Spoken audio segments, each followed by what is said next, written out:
Ça dit quoi YouTube? C'est ton gars le G, c'est Gotenzo, comme d'habitude tu m'as reconnu. Aujourd'hui on se retrouve pour une nouvelle vidéo sur Wikipédia. Sans prise de tête, sans prise de tête. On se retrouve instantanément sur Wikipédia. Il me reste 17 minutes sur ma carte SD. C'est mon challenge, c'est le challenge du jour là. Ça va être de fumer la carte SD et puis d'avoir assez de contenu. Bref, je parle beaucoup, j'ai eu un truc qui est remonté. C'est parti, article au hasard. Ludwig von Haber von... Putain, ça commence bien. Ludwig von Haber von Linsberg. Oui, bien sûr. Non, j'ai fait de l'allemand. Hein. Bah oui, frère, t'es excité, toi. J'ai fait de l'allemand à l'école. Après, est-ce que je sais tenir une conversation? C'est un autre débat. Ça m'étonnerait que j'en sois capable, finalement. Donc, c'est qui, lui? Ludwig Joseph Frérot, c'est quoi tous ces blazes, mon frère? 15 juillet 1804, Karlsruhe 1892 est un financier, homme politique autrichien. J'aurais juré que c'était un allemand, tu vois. Comté des nez percés. Stanislas. Saint-Stanislas. En vrai, elle est pas dégueu, hein. Non, j'aime bien. Il y a écrit quoi là-bas? Catholic Church. Mais pourquoi c'est écrit en anglais alors que c'est en France? Frérot, comte des nez percés, c'est en France. Ah, c'est aux États-Unis. Et ça s'appelle comté des nez percés. C'est un côté situé dans l'Est. Son siège est Lewis. Le comte a été créé et nommé en l'honneur de la tribu amérindienne des nez percés. Mais c'est fabuleux. Qui sont ces nez percés finalement? Parce que je connais pas du tout, c'est quoi ça? Ils sont une tribu amérindienne du groupe pénutien qui vivait dans le plateau du Columbia de la région nord-ouest Pacifique au moment de l'expédition de Lewis et Clark. Le souvenir des nez percés demeure intact à travers l'élevage et la sélection du cheval à Palouse, originaire de la rivière Palouse, et leur résistance héroïque de leur fuite sur plusieurs milliers de kilomètres sous la conduite de chef Joseph. Et bah, on en aura appris aujourd'hui. Finalement, tu sais que le vrai titre de cette série, c'est pas un article au hasard. La première vidéo, je l'ai nommée S'instruire avec Wikipédia. Donc le nom de mon concept, c'est S'instruire avec Wikipédia. Donc là, on s'est bien instruit. Regarde-moi ça, la création des nez percés selon la légende de Coyote, le cœur du monstre. Quoi? C'est...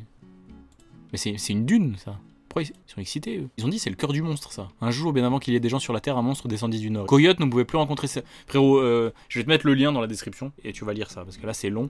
Moi je te rappelle, j'ai 14 minutes, frérot, le temps il passe. Et là ça va être la course contre la montre aujourd'hui. Je te jure, c'est le challenge de faire une vidéo en peu de temps, là. Marcel Bard, c'est qui ça? Né à Genève le 7 février 1903 et morte à Genève le 4 juin 1888. C'est une théologienne et pasteur genevoise. Elle est également la première femme consacrée pasteur de l'église nationale protestante de Genève. D'accord. Pasteur et prof de morale et de théologie pratique. C'est quoi la théologie pratique? Elle rassemble les enseignements concernant les diverses actions ecclésiale, liturgie morale.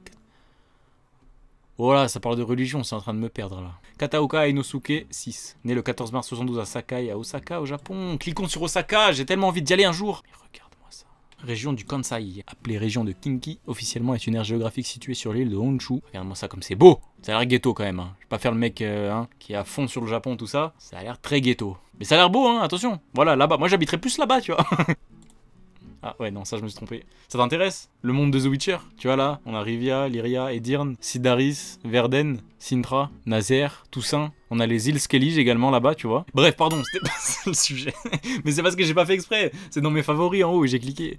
Calitris balaya, balai, le balai genre. C'est une espèce de conifère de... Oh, c'est un arbre! Ah ouais, il y a beaucoup de mots compliqués pour un arbre. La famille des Cupresque...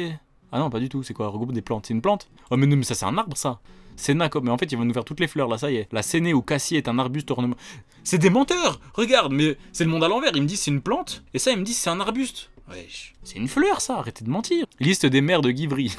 Ils aiment trop lister les maires sur Wikipédia, ça me tabasse de rire ça. 1802, c'était Jean-François Margotet. Mathieu Glavani, né le 16 mai 77, est un joueur français de rugby à 15. Rugby Union, qui se joue par équipe de 15 joueurs. Ceci explique cela. Akulu Mies. Né le 3 juillet 68 à Helsinki en Finlande. J'aimerais beaucoup également aller à Helsinki. Il est un réalisateur, producteur et scénariste finlandais. Il a fait beaucoup de films qui possèdent des titres dont je ne pourrais pas prononcer finalement. Hein. Risutu Mies, Valkonien Kopunki. Article au hasard, il me reste 6 minutes, ça va. Calendula 26, ça il va me dire quoi, c'est un buisson? C'est une espèce de plante herbacée. Alors là je suis d'accord, tu vois, c'est une plante. Église du 12e siècle. Mon ami, c'est incroyable. Moi j'aime trop les vestiges comme ça à l'ancienne là. Bref, c'est en Irlande, incroyable. Calle Florida, vue de la Calle Florida à Buenos Aires. La Calle Florida, en français rue Florida, est une rue piétonne de Buenos Aires stylée. Parce qu'il y avait des gens déjà sur leur portable à l'époque. Je n'arrive pas à savoir ce que cette personne fait là. Une bouteille, ouais finalement il n'y a pas beaucoup de téléphones, hein. C'est bien, il profite de la vie. Xifolena, c'est quoi ça? C'est un genre d'oiseau de la famille des Cotingidae. En tout cas il est très beau, hein. Il me fait un peu peur son œil, je vais pas te mentir. Bref, c'est sur ce genre d'oiseau que nous allons nous quitter. Xifolena, c'est ça, on s'instruit avec Wikipédia, on apprend des choses